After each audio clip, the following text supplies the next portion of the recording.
గం గణపతయే నమః. హరిః ఓం. స్కంద పురాణాంతర్గత శ్రీమద్ రామాయణ మహత్యం గురించి చెప్పుకుంటున్నాం. రామాయణ గాథను పఠన శ్రవణములచే చేసెడి బుద్ధి కలుగుట దుర్లభము. కోట్ల కొలది జన్మల పుణ్యఫల ప్రభావముననే జనులకు ఆ అదృష్టము పట్టును. ఓ ద్విజోత్తములారా, చైత్ర కార్తీక మాఘమాసముల యందు శుక్లపక్షమున క్రమముగా 9 దినములు రామాయణ గాథను వినుట వలననే సౌదాసుడు శాప విముక్తుడయ్యెను. గౌతమ మహర్షిని అవమానించుటచే కలిగిన శాపం వలన సౌదాసుడు అనువానికి రాక్షస స్వరూపము ప్రాప్తించెను.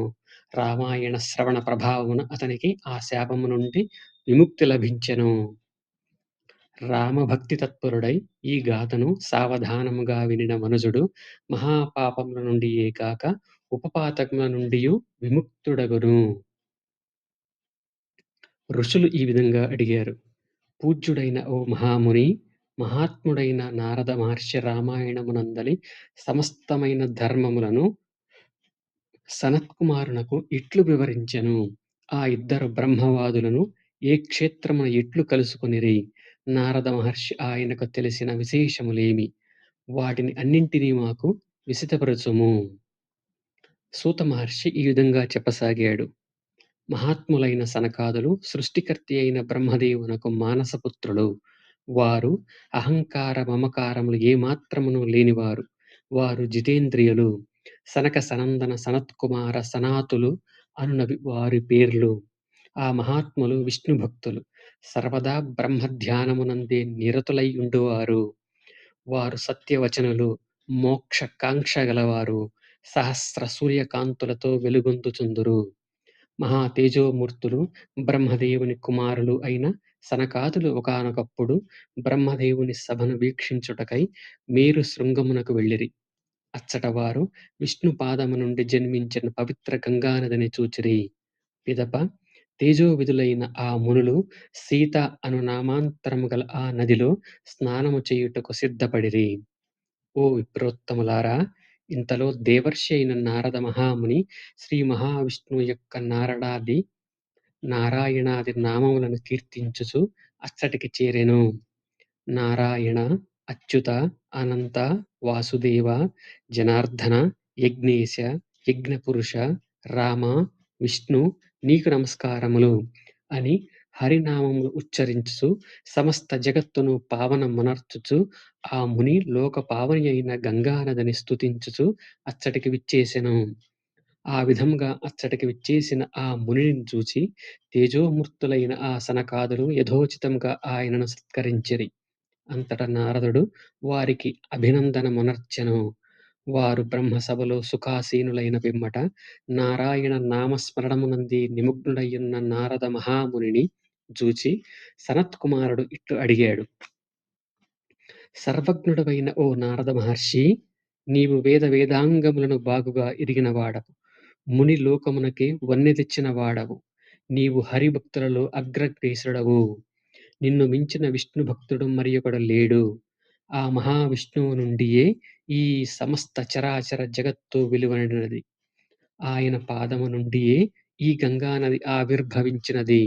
అట్లే హరిని గూర్చిన జ్ఞానము ఎట్లు కలుగును? మాపై దయయుంచి ఈ విషయములను అన్నింటినీ సమగ్రంగా వివరింపుము. నారద మహర్షి ఈ విధంగా చెప్పసాగాడు: ఆ శ్రీ మహావిష్ణువు దేవదేవుడు, పరాత్పరుడు. ఆయన నివాస స్థానమైన పరంధామము సర్వోత్కృష్టమైనది. అతడు సగుణ స్వరూపుడు, నిర్గుణ స్వరూపుడు. జ్ఞానము, అజ్ఞానము, ధర్మము, అధర్మము, విద్య, అవిద్య ఇవి అన్నియును ఆయన స్వరూపములే. సకల జీవులకును అతడు ఆత్మస్వరూపుడు. అట్టి మహావిష్ణువునకు అనుక్షణము నమస్కరింతును. త్రేతాయుగమున ఈ లోకమునందు రఘువంశమున అవతరించిన శ్రీరాముడు ఆ మహావిష్ణువే. అతడు రాక్షసులను సంహరించెను, పాపములను రూపుమాపెను. తన భుజబలము చేతనే ధర్మమును రక్షించెను. భూభారమును తొలగించుటకు ఆయనకు వినోదము. అట్టి ఆ ఆదిదేవునకు శ్రీరామునకు నమస్కరించుచున్నాను. అతడు ఒక్కడే, 4 అంటే రామ, లక్ష్మణ, భరత, శత్రుఘ్నుల రూపములలో అవతరించెను. వానరోత్తములతో కూడి రాక్షసుల సమూహములను హతమార్చెను. దశరథ కుమారుడైన అట్టి శ్రీరాముని భజింతును. మహాత్ముడైన శ్రీరాముని యొక్క చరిత్రములు అనేకములు. ఆయన నామములను లెక్కించుటకు ఎన్ని సంవత్సరాల కాలమైనను చాలదు. ఆయన నామ మహిమను పూర్తిగా ఎరుంగుటకు మనువులకునకు మహర్షులకునకు అసాధ్యము. ఇక నా వంటి అల్పుని విషయం చెప్పనేలా. ఆయన పవిత్ర నామములను విన్నంతనే మహాపాపాత్ములు పునీతులు అగుదురు. ఇక అట్టి మహాత్ముని గూర్చి అల్పబుద్ధినైన నేను ఎట్లు స్తుతించగలను? ఓ బ్రాహ్మణోత్తములారా, ఘోరమైన ఈ కలియుగమున రామాయణ పఠన శ్రవణములందు నిరతులైన వారు మాత్రమే ధన్యాత్ములగుదురు.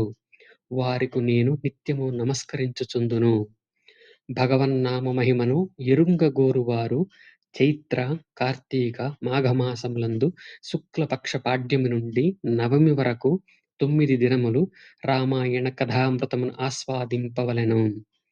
గౌతమ మహర్షిని అవమానించిన కారణమున శపింపబడిన సౌదాసుడు రాక్షస రూపము పొందెను. మరల రామాయణ మహిమచే అతడు ఆ రాక్షసత్వము నుండి విముక్తుడాయెను. సనత్కుమారుడు ఈ విధంగా అడిగాడు: ఓ మునిసత్తమా, సమస్త ధర్మముల ఫలములను ప్రసాదించునట్టి రామాయణమును ఎవరు రచించిరి? గౌతముడు సౌదాసుని ఎందులకు శపించెను? రామాయణ ప్రభావముచే అతడు మరల ఎట్లు శాప విముక్తుడయ్యెను? ఓ మునీశ్వర, మీకు నాపై దయ యున్నచో నన్ను అనుగ్రహింపుడు. ఈ విషయములను అన్నింటినీ మాకు సమగ్రముగా తెలుపుడు. ఏలననా ఈ రామాయణ కథ దెల్పెడి వారి యొక్క వినిడి వారి యొక్క సమస్త పాపములను రూపుమాపునట్టిది కదా. నారద మహర్షి ఈ విధంగా చెప్పసాగాడు: ఓ విప్రోత్తమా, శ్రద్ధగా వినుము. ఈ రామాయణము వాల్మీకి మహర్షి ముఖము నుండి వెలువడినది. మహిమాన్వితమైన ఈ కథామృతమును 9 దినములు ఆస్వాదించుట ఎంతయో శ్రేయోదాయకము. కృతయుగమునందు ఒకానొక విప్రుడు కలడు. అతని పేరు సోమదత్తుడు. అతడు ధర్మ కర్మలను ఆచరించుటలో గొప్పవాడు, ధర్మనిరతుడు. సోమదత్తుడు అను బ్రాహ్మణుడు బ్రహ్మవాది అయిన గౌతముని వలన మనోహరమైన గంగా నదీ తీరమునందు సకల ధర్మములను వినెను, నేర్చెను. మరియు గౌతముడు అతనికి పురాణములను, శాస్త్రములను బోధించెను. ఇంకను ఆ సోమదత్తుడు వివిధములగు ధర్మ రహస్యములను గూర్చి ఆ మహర్షి నుండి తెలుసుకొనెను. ఒకానొక సమయమున ఆ సోమదత్తుడు, ఇతడే సౌదాసుడు అని కూడా అంటారు, పరమేశ్వరుని సేవలో నిమగ్నుడయుండెను. ఆ సమయమున అతని గురువైన గౌతమ మహర్షి అచ్చటికి విచ్చేసెను. కాని సౌదాసుడు దైవ సేవలో మునిగియున్నందున లేచి ఆయనకు నమస్కరింపలేదు. శాంత స్వభావుడు, మహాబుద్ధిశాలియు, తేజోనిధియు అయిన గౌతముడు సౌదాసుని చూచి, ఇతడు నేను బోధించిన రీతిగా ధర్మ కార్యములనే, దైవార్చననే చేయుచున్నాడు అని సంతోషించెను. జగద్గురువు మహాదేవుడు అయిన శివుని ఉపాసించినట్టి గౌతముడు గురువు అచ్చటికి వచ్చినప్పటికిని ఆ సౌదాసుడు లేచి నిలబడి తన గురువును గౌరవింపలేదు. ఇట్లు చేయటము మహాపచారము అని తలచి సర్వధర్మజ్ఞుడు, సర్వదర్శి, దేవదేవుడు అయిన పరమశివుడు గురువును అవమానించిన పాపమునకు ఇతనికి రాక్షసత్వం ప్రాప్తించునుగాక అని శపించెను.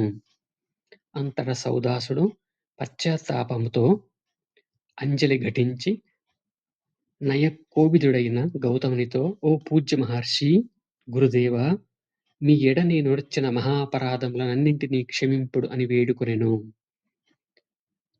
దానికి గౌతముడు, ఓ విప్రా, కార్తీక మాసమునందలి శుక్లపక్షమున పాడ్యమి నుండి 9 దినములు భక్తి శ్రద్ధలతో సాదరముగా రామాయణ కథామృతమును గ్రోలుము.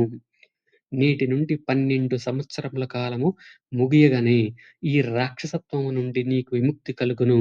అంతవరకును ఈ శాప ఫలితము అనుభవించవలసినదే అని అన్నాడు. విప్రుడు ఈ విధంగా అడిగాడు. వెంటనే విప్రుడైన ఆ సౌదాసుడు గురువు పలికిన అనుగ్రహ వచనములకు సంప్రీతుడై ఆయన పాదములకు నమస్కరించి ఇట్లు విన్నవించెను: ఓ గురువరా, ఈ రామాయణమును రచించిన మహాత్ముడెవ్వరు? ఇందలి వృత్తాంతము ఎవరిది? మొదలగు విషయములను అన్నింటినీ సంగ్రహముగా తెలుపుము. అప్పుడు గౌతముడు, ఓ విప్రుడా, వినుము. రామాయణ మహాకావ్యమును వాల్మీకి మహర్షి రచించెను.